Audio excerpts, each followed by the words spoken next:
Here's Gary in Sacramento, my adopted hometown. Great to have you on the EIB network. Hello. Good morning, Rush. How so?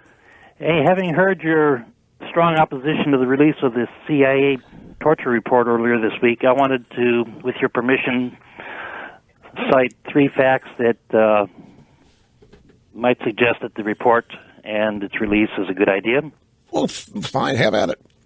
The first would be, if you took all the reasons that you and I have heard this week for not releasing it and why it was a bad idea and put them on a list, you and I are both old enough to have heard all those reasons before from the same kind of military leaders and the same kind of politicians that we're hearing it from now.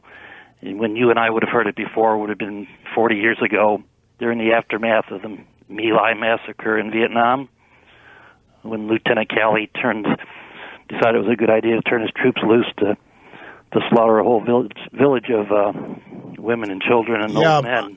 You're right, I remember that, but I don't in any way associate this with Lieutenant Calley and the My Lai massacre.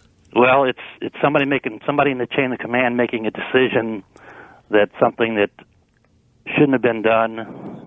No, there's nobody in the chain of command making a decision. We have a U.S. senator who's ticked off because she didn't get away with acting like she didn't know anything about it. Well, I don't know if that would have been, that in itself would have justified the report and its publishing. But the point I wanted to make was back then, there was a big uproar about it shouldn't be published, the details shouldn't be investigated and revealed to the public because it would destroy America's image and it would just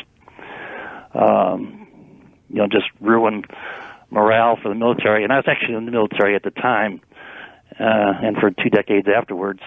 But the aftermath of that was of investigating it and publicizing all the details of My Lai was that incident, and the reports and the facts became a cornerstone of training for every military person that entered the service in the last 40 or 45 years. That it was a teachable moment for 40-something years. I still don't see what any of that has to do with whatever happened at Guantanamo Bay with prisoners of war that were captured by our side, and for whom we have a report that's been written by Senate staffers that didn't even talk to anybody at the CIA, didn't even interview them. This is old news. It's purely political. I don't get the analogy to William Calley, Lieutenant Calley.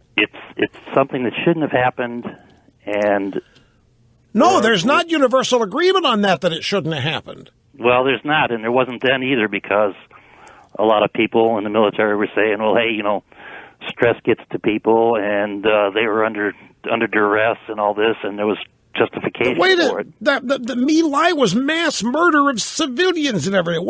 I don't get what the comparison here is. This is captured prisoners of war, Al-Qaeda, Taliban, you name it, and we gleaned valuable information from even the Obama CIA directors admitting this.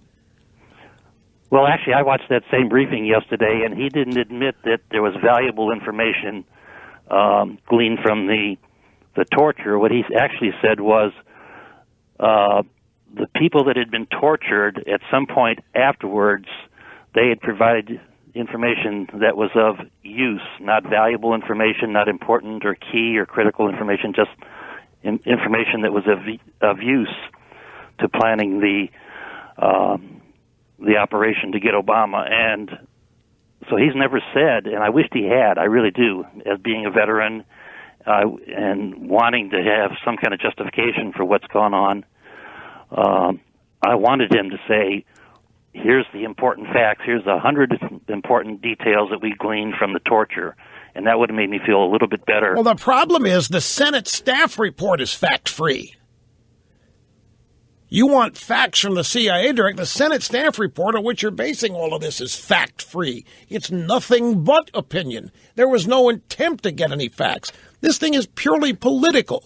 And it's hypocritical to boot, because every one of these senators that's behind this thing is acting like they were lied to and misled when they were told everything about this program. They were told everything about these techniques that were being used. And they're coming forth now acting like they were kept in the dark and lying about it.